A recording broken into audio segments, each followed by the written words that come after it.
you doing, Eva Mix? Good. How are you? Doing I mean, fine, doing we're great. great. We're great. I mean, talking about Ava Max, like every article that I hear, that I read about Ava Max is like you have all these anthemic songs, right? The first time we heard you was Sweet but Psycho, which is like an anthem for like these girls, like how like people tell you that you're psycho and you're not. And also you got this So Am I, another one of those anthems, right? And so right now in 2020, you got a lot more new music, more anthems for us. So I guess first of all, like how excited are you right now? Because you have a album that's coming out 18th of September, and it It's looks pretty like you're crazy. very excited. I am. I'm really excited, and I'm just really like excited for the fans to hear the entire song. I mean, the collection of songs. Yeah. Talking about the album, it's gonna be released really soon, and the title is Heaven and Hell. So it's similar to your tracks, such as Sweet but Psycho. You got two sides on everything. Talking about Heaven and Hell, so it's gonna be two sides, sides A and sides B. So what's the story about that two sides of the album? It's really just about like owning the duality that we're not one thing, we're two things, we're more than two things even. We're the like heaven and hell and everything mixed in between. And I feel like all of our days are mixed with like exciting things, sad things, weird things, and it's all about owning who you are and what life has to offer. All right. And you've actually released like 7 singles, if I'm not mistaken. I think it was 7. And so of course there's going to be a lot more, but why did you choose to yeah. So it's like why did you choose to release all these songs and then release the album after? Because I'm a new artist and I find it a way to kind of like gently get to know fans. If you think about it, like on a first date, you know how like you slowly ask questions and you get to know someone, and then you go on another date and another date. So if you think about it, each song is like a date. And, and if you think about it that way, I mean, so I just came on the scene 2 years ago. I've been doing this my whole life, but Sweet but Psycho really opened the way for me. So I just really wanted the fans to get to know me. All right.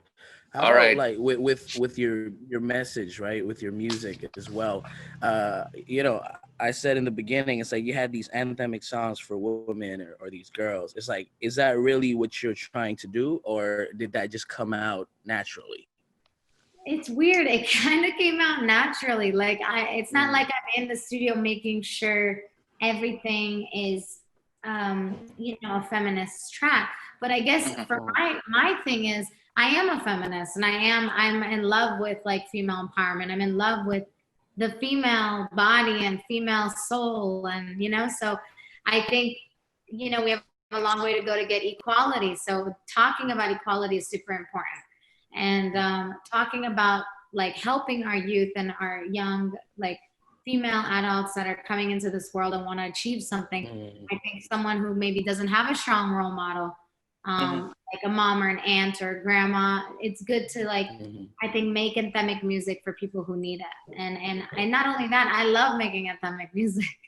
Yeah, I mean, we play a lot of your songs on the radio though, so it's good to have you on the interview, because people have been asking about you and been asking about what's next about Ava Max. So the question is about the song "Oh My God, What's Happening."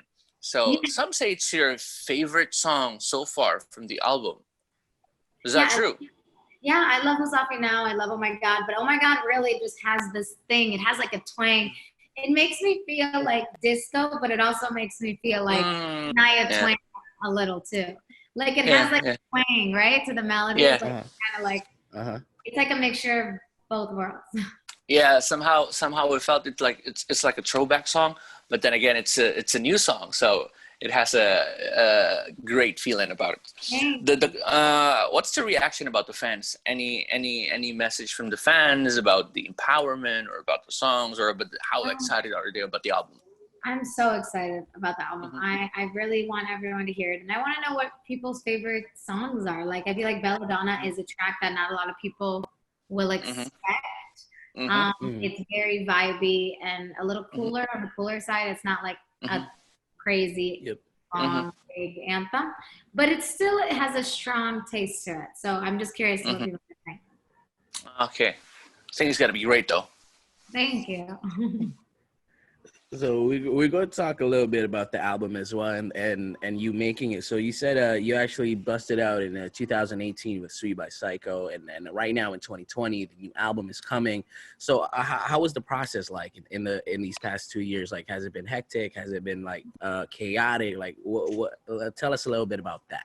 Yeah, it's definitely been chaotic, hectic, wild. I mean, especially with the pandemic. I don't even know. I can't even believe I'm releasing an album during a global pandemic. Yep. I feel grateful and thankful that people are listening, especially not from their homes. So I'm hoping people can dance a little in their living rooms. Yeah, Okay.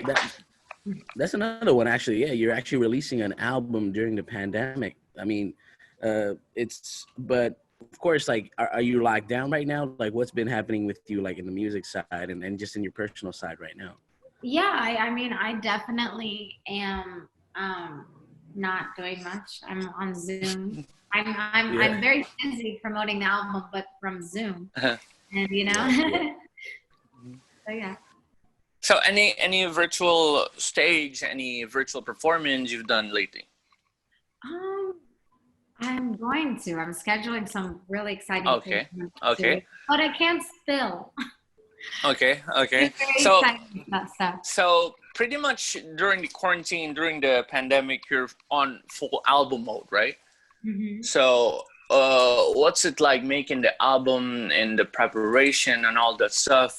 Because it's happening during this weird times. I mean, we're at home, but then again, you as a musician, you gotta go out, you gotta go on tour, promos, and of course in the studios. What was it like for you? I mean, it's such an amazing time, yet a weird at time actually. So it got both sides, positive and I, negative side. I really feel like people are listening to music more now that they have Mm-hmm. time. They're discovering new. Mm, Um, yeah, it's a weird thing, you know. Yeah. There's nothing we can really say. Oh, it's gonna be over. We don't know. So Mm-hmm. hopefully Mm-hmm. it's gonna be over and we can tour again. But I don't have much answers. I'm just thankful that it's coming out finally. Yeah. Hopefully Indonesia gonna be the next destination soon. Yeah.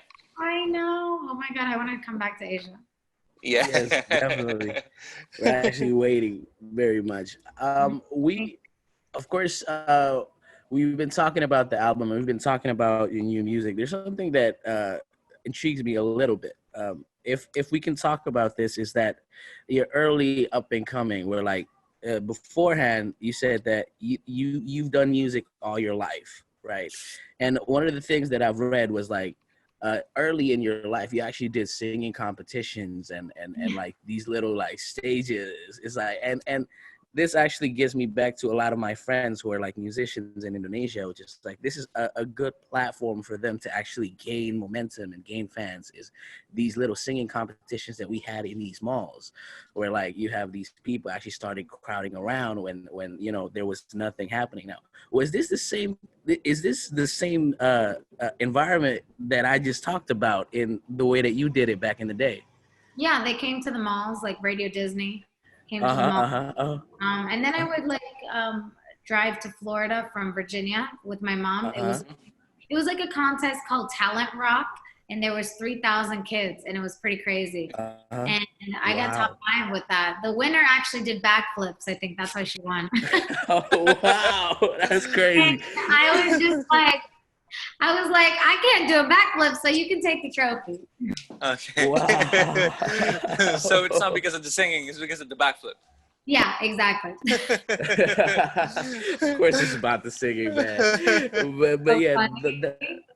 yeah, but it's a funny thing where like okay, then it's not it's attainable the way that you've actually broken into the industry and the global side where like we have us and this side of the world just like trying to make it as a singer and stuff like that. And, you know, these competitions here are very prevalent where like, okay, 13, 14-year-old, and, you know, you have to be the best and like on stage. And even though if you don't have the backing with it, but you're still going to give it your best. And now we have, you know, a person that's actually came out of that and, you know, became a global superstar, if I may say that. It's crazy. I mean, every little step makes a difference, right? Like every little stepping stone. And then when you stop, you don't go anywhere. So you just got to keep going. And I think that's what I did. That's all I did. Yeah. All right. Definitely. Thank you very much for the time. I mean, it's super fun having you here. I mean, having you on the radio. A lot of people have been waiting for your album and waiting for your performance in Indonesia. So any message to the fans listening to you right now? Thank you for sticking by my side, and thank you so much to all my Indonesian fans. I miss everyone, and I hope to see everyone at a concert soon. I love you guys. Mwah.